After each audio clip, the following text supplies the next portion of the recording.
Have you ever wondered how the subconscious mind works?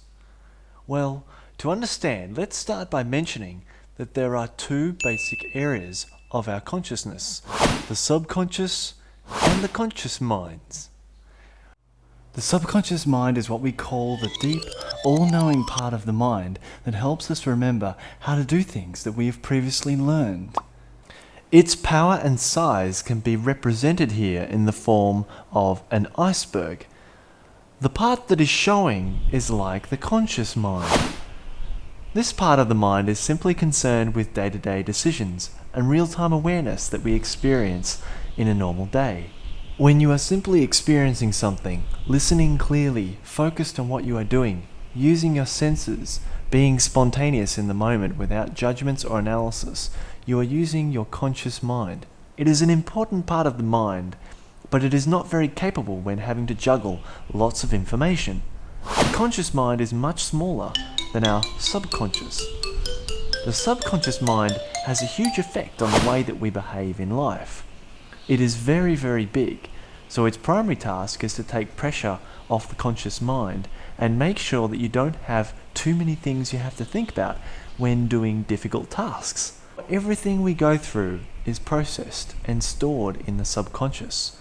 However, it is represented here below the surface because all the information that is stored is largely forgotten. We can imagine the subconscious as this jug of water, which represents all the stored ideas that we've built up in our lives. And as we go through experiences, we learn how to do things that suit us best. Everything we experience goes into our subconscious, such as when we learned to ride a bike for the first time, or even when we learned how to read.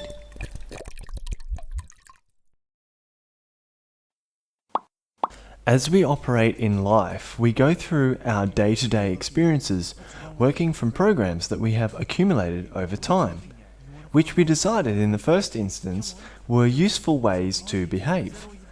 Instead of taking each situation as it comes naturally, we have the tendency to live life on autopilot and respond to people and events as if they were the same as the first times that we encountered those types of situations. If we learned that anger was effective in dealing with certain situations, we would continue that program without critical re-evaluation. If we felt that being shy was the best way to stay out of trouble, we may continue that behavior subconsciously also. We are usually unaware that our behavior is automatic until we recognize the need for change. It can take time to change patterns of behavior, such as smoking and overeating, but with persistence, it will change. One of the most useful ways to change subconscious patterns is to immerse yourself in new and exciting experiences, because the challenge and the relative unfamiliarity will force more time onto the conscious mind. Things that take your mind's focus, your energy, often give the power to make the subconscious conscious again. Have you got some money? I really need some money.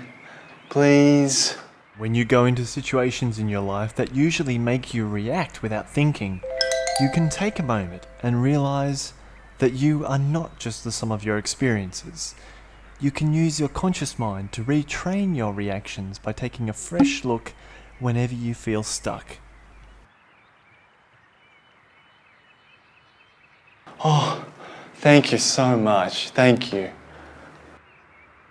Pretty soon your mind will get the idea and create a new pattern that is more useful for you.